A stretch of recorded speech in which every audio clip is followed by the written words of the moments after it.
Assalamualaikum warahmatullahi wabarakatuh. Tonton Fahriza Nora Official. Subscribe, like, share, and comment. Assalamualaikum warahmatullahi wabarakatuh. Bismillahirrahmanirrahim. Assalamualaikum warahmatullahi wabarakatuh.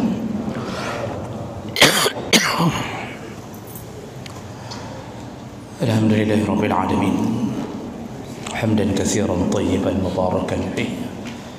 Asyhadu an la ilaha illallah wahdahu la syarika lah. Wa asyhadu anna Muhammadan abduhu wa rasuluhul karim. Allahumma salli wa sallim ala nabiyyina wa sayyidina Mustafa Muhammadin wa ala alihi wa ashabihi ajma'in. Amma ba'd. Rabbi shrah li sadri wa yassir li amri wa hlul 'uqdatam min lisani yafqahu qawli. Segala puji bagi Allah, kemudian salawat dan salam pada Rasulullah, pada keluarga dan seluruh sahabat-sahabatnya. Ya Allah, muliakan insyaAllah bapak-bapak, ibu-ibu, jamaah salat maghrib dan isya, dan semoga kedatangan kita di rumah Allah mendapatkan pahala yang berlimpah di sisi Allah Subhanahu wa ta'ala. Bapak Ibu yang Allah muliakan, kita masih membahas tentang adab hutang piutang atau adabul qirat. Di pertemuan yang lalu kita sudah membahas di antara adab orang yang berhutang, yaitu jangan menunda pembayaran hutang, karena Rasulullah mengatakan orang yang menunda pembayaran hutang di saat dia mampu membayar hutang, maka dia termasuk kategori zalim. Sudah mampu tapi tidak membayar, malah mendahulukan sesuatu yang tidak wajib atau melakukan amalan sunnah padahal hutang belum bayar, maka dia zalim. Kalau dia bersedekah tapi hutang tidak bayar, maka sedekahnya tidak dimakbulkan Allah, karena yang wajib dia tinggalkan, yang sunnah dia kejar. Maka lebih dahulukan bayar hutang. Setelah selesai hutang, baru kita melakukan amalan yang lain. Lalu kemudian juga kita sudah bahas bahawa tanamkan rasa takut kepada Allah ketika berhutang. Jadi kalau bisa siang malam berusahalah memikirkan bagaimana cara melunasi hutang. Jangan merasa aman kalau hutang belum selesai, kecuali belum jatuh temponya. Kalau seandainya membawa mati hutang, resikonya berat, karena salah satu dari 3 orang yang tidak diizinkan untuk masuk surga adalah orang yang mati membawa hutang. Jadi hati-hati meremehkan urusan hutang. Baik, itu sekedar pengingat ulang apa yang kita bahas di pertemuan kita yang lalu. Kita sambung. Ada berikutnya dari orang yang berhutang, yaitu husnul qadha. Ya, lakukanlah pembayaran dengan cara yang baik. Ya. Jadi salah satu yang dianjurkan bagi orang berhutang, yaitu ketika membayar, bayarlah dengan cara yang baik. Sebagaimana dulu kita meminta dengan cara baik-baik, lalu diberikan dengan cara baik-baik, maka bayar hutang pun dengan cara baik-baik. Dan di antara cara yang baik-baik itu, di antaranya adalah jangan menunggu ditagih dulu baru bayar. Jadi setorkan, tunaikan hutang kita. Kalau bentuknya diberi pinjaman dan diringankan untuk membayar dengan cicilan, artinya boleh bayar sedikit-sedikit. Kalau sudah datang waktunya bayar. Kalau yang punya uang mengatakan saya tunggu di antara tanggal 1 sampai tanggal 10, maka bayarlah tepat pada waktunya. Jadi jangan sampai di WA, di telepon, atau ditegur dulu, lalu kemudian baru kita membayar. Dan itu pun membayarnya setelah kita tersinggung. Padahal orang berbuat baik kepada kita.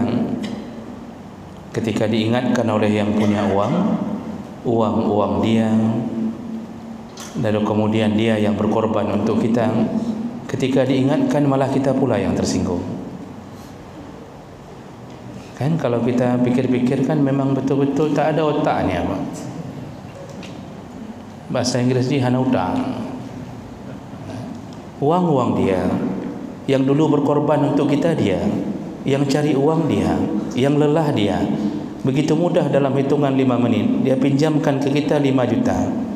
Lalu kita begitu jatuh tempo, artinya boleh per bulan, boleh bayar sekali, itu bagaimana kesepakatannya, kita tidak berikan. Sudah 2 bulan tidak setor. Begitu diingatkan, kita mulai marah. Mana otak? Kan tak ada otaknya. Inilah kenapa orang kalau tidak belajar agama dan agama tidak masuk ke relung hatinya, maka orang akan menjadi binatang. Seharusnya cukup mikir dengan akal sehat. Ni orang dah buat baik saya, dikasih ringan lagi, disuruh bayar per bulan, dia berikan uang 5 juta, disuruh bayar per bulan untuk meringankan. Kata dia 10 bulan ya, saya tunggu ya, 500 saja, antara tanggal 1 sampai tanggal 10 saya tunggu. Tidak bayar juga. Makanya ini tidak ada adabnya. Jadi kalau seandainya disuruh bayar, jangan tunggu ditagih, bayarlah. Makanya Rasulullah SAW memuji dalam hadis riwayat Bukhari Muslim, Rasulullah memuji orang-orang yang membayar hutang tepat pada waktu yang dijanjikan, baik bentuknya cicilan sedikit-sedikit atau cash. Rasulullah mengatakan bahawa fa inna min khiyarin nas ahsanuhum qada'an. Di antara golongan manusia terbaik, salah satunya adalah yang tepat waktu membayar hutang. Ini golongan terbaik. Bayangkan kita tidak ada andil apapun. Semua punya orang, kebaikan-kebaikan orang. Kita malah makan kebaikan orang. Tapi masih dipuji oleh Nabi, disayang oleh Allah kalau kita menjadi orang yang membayar hutang tepat pada waktunya. Padahalnya mandu berdago, tapi yang baik kita hanya gara-gara membayar hutang tepat pada waktunya. Kenapa sampai begitu pujian Nabi dalam hadis riwayat Bukhari Muslim ini? Karena nafsu manusia membuat orang susah bayar hutang tepat pada waktunya. Ada yang model ditagih pun tidak peduli. Kalau yang ditagih walaupun marah tapi masih berusaha membayar, ya walaupun tadi tidak ada otaknya masih adalah sedikit. Tapi kalau sudah ditagih berkali-kali tidak peduli, yang betul-betul yang utama, itu lebih hebat daripada orang tadi. Dan inilah menghadapi manusia, kita perlu kadang-kadang setelah berbuat baik, seperti memelihara seekor harimau. Sudah kita pelihara, kita pula yang dimakannya. Ini adab dalam husnul qadha, yaitu ketika membayar, bayarlah dengan cara yang baik. Lalu kemudian ketika bayar jangan mempersulit. Termasuk husnul qada, termasuk salah satu yang dianggap cara yang baik untuk membayar adalah jangan mempersulit ketika diminta untuk bayar. Rasulullah sallallahu alaihi wasallam menyebutkan, adkhalahu Allah azza wa jalla rajulan al-jannah. Rasulullah akan memasukkan surga apabila seseorang kana sahlan mushtariyan wa ba'i'an, dia mempermudah urusan jual dan beli.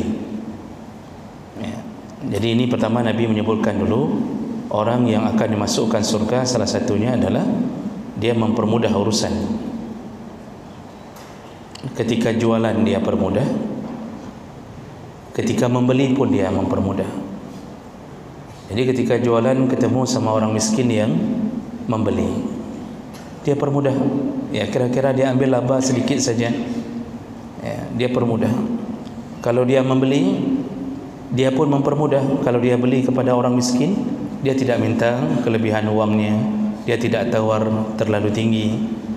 Ya, ini enggak, dengan orang miskin, ya, sayur yang ditumpuk 2.000 satu tumpuk, kita beli 3 tumpuk 6.000. Kata si miskin, 6.000 pak.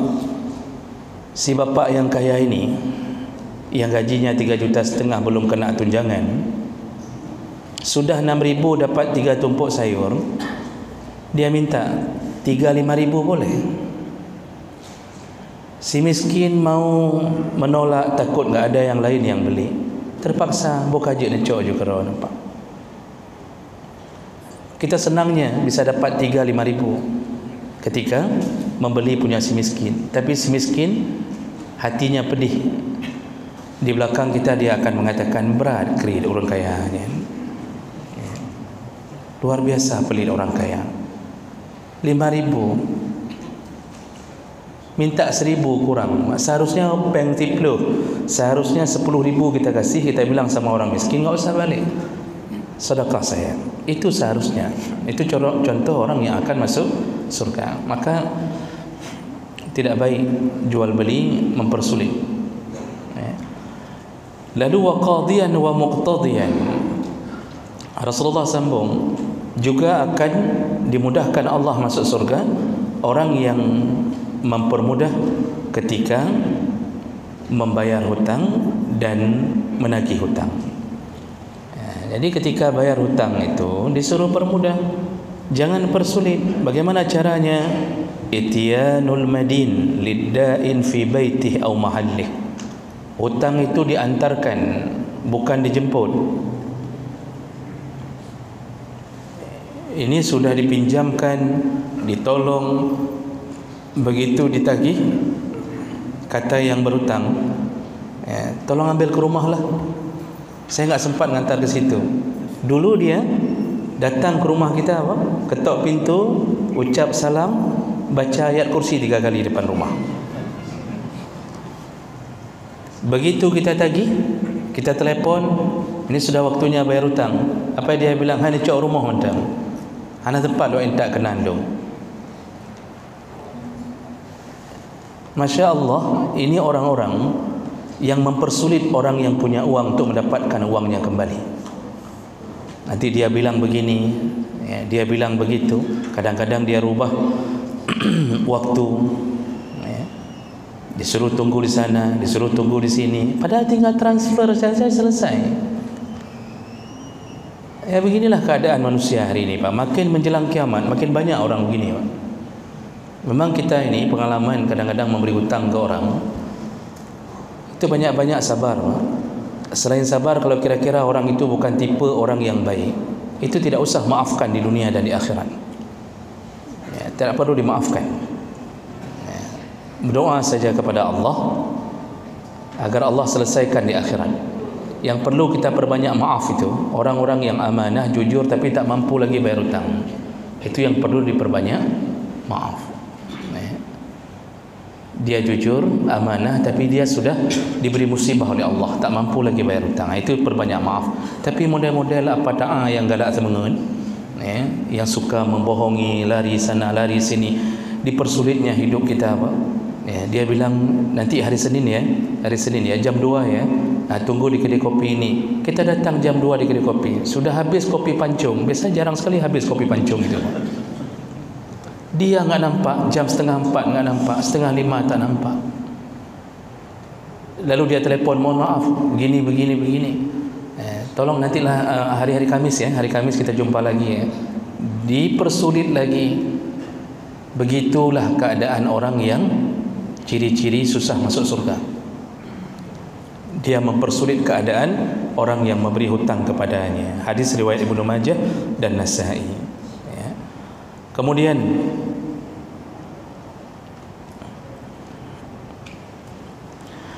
termasuklah husnul qadha, iaitu memperbagus dalam pembayaran, itu jangan berbohong ya, ketika diminta hutang oleh si pemilik hutang.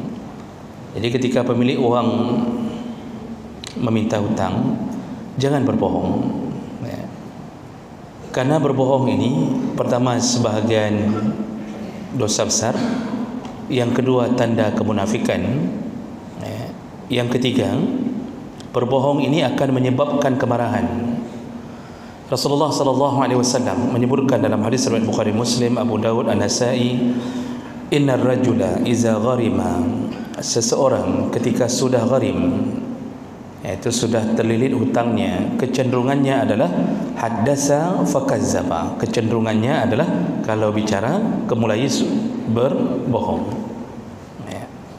Dulu dia mungkin jarang bohong, tapi karena sudah terlilit hutang, sudah mulai berbohong.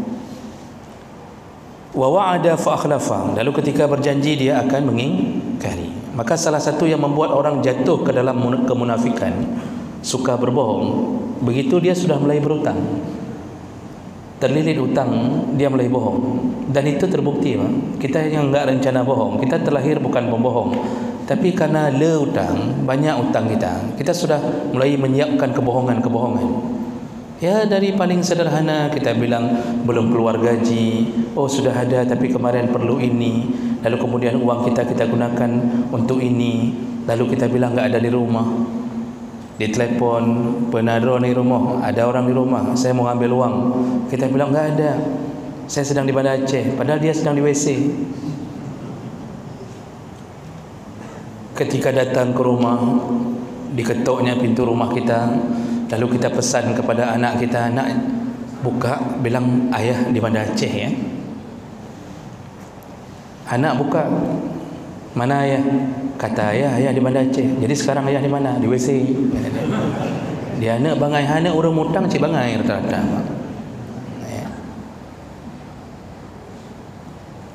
Makanya kecenderungan berbohong itu terjadi ketika sudah terlilit hutang. Dari yang tidak ada rencana berbuat dosa, gara-gara terlilit hutang, itu sudah mulai melakukan dosa, berlanjut-lanjut dosanya. Mulai tidak bayar, berbohong, lalu berkhianat, tidak menepati janji. Maka banyak Pak, dosa orang berhutang itu banyak. Makanya orang berhutang tidak bisa masuk surga begitu lempang, karena banyak sekali urusan yang dia lakukan. Itu kita telepon berkali-kali, itu tidak diangkat. Lalu dia tipu melalui WA. WA itu kan bisa disetting. WA-nya isinya sudah kita baca, tapi tidak ada conteng hijaunya.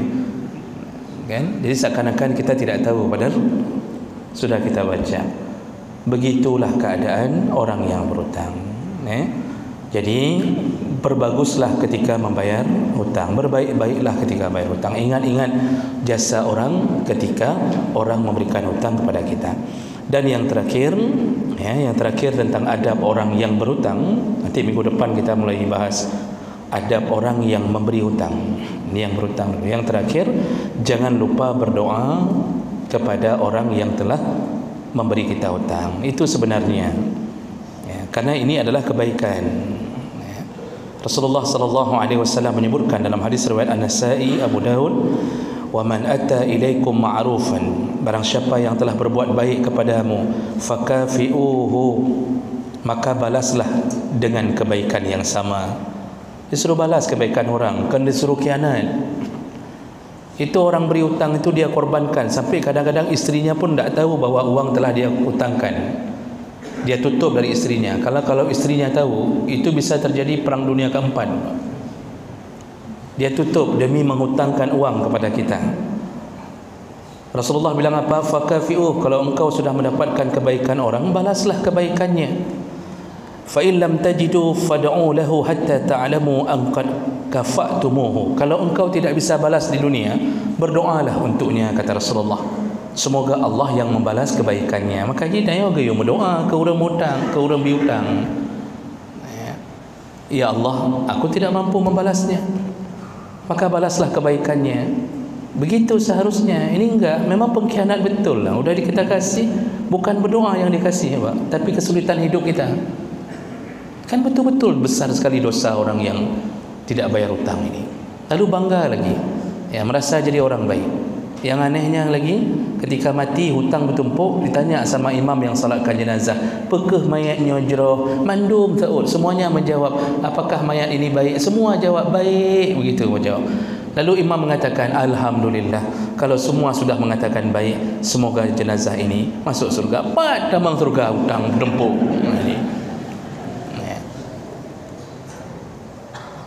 Dia yang disebut as-sana, memuji jenazah itu syaratnya adalah pujian yang keluar dari relung hati, kan dari mulut, dari tenggorokan ke atas, Pak. Dari tenggorokan ke atas bisa menjadi drama di depan jenazah. Karena ada satu orang aja yang mengatakan ketika ditanya sama imam, "Apakah jenazah ini baik?" Kalau ada satu orang saja yang menjawab, "Pane ku palih jenazahnya," misal contohnya begitu, kan heboh kampung itu. Orang akan mengatakan, "Apakah kekurang aja akah ke jenazah?" Macam-macam. Maka orang terpaksa jawab jeroh. Ya, begitu lewat jenazah itu kuburan, "Pane jeroh hutang ke hanai bayu sampai 200 juta." Ya, "Pane jeroh ku palih ni." Macam-macam orang bilang, Pak. Itulah laknat yang sebenarnya, karena terjadi realitanya begitu. Jadi bukan berfikir kita bisa bohongi malaikat dengan menjawab baik semuanya, lalu malaikat mengatakan, "Okey, saya anggap baik gara-gara engkau semua mengatakan saya anggap baik." Mana nak baik?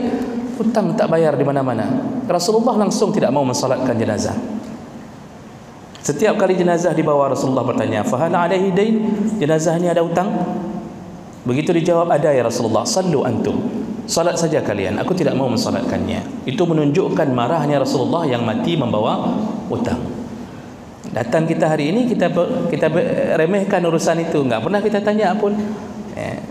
Nah, jadi itulah keburukan orang yang sudah diberikan kebaikan, bukan diberi doa, bukan membalas dengan doa, malah memberi kesulitan hidup. Nah, ini adab orang yang berhutang. Mohon bisa dijaga, dan seandainya di antara kita mendapatkan kabar ini dari Rasulullah, kabarkanlah kepada orang lain. Jadi saya yakin bapak-bapak wajah-wajah yang tidak melakukan kejahatan ini, tapi kabarkanlah kepada orang lain. Jadi pulang dari masjid, duduk di kedai kopi ni bite bak urang-urang yang hutang, "Hai mana kedengar but pun." Pandai kau dengar but ku semayang pihana, kata dia, kan. Nah, kasih tahu, Pak, isi pengajian kasih tahu. Ya, Rasulullah mengatakan apa? Sampaikanlah yang hadir kepada yang ghaib. Falyuballigh asy-syahidu minkumul ghaib. Sampaikan, yang tidak ikut mengaji sampaikan. Karena yang kena marah itu semua orang yang baik-baik. Di masjid yang diceramahi orang baik-baik. Ya, maka perlu sampaikan keluar sana.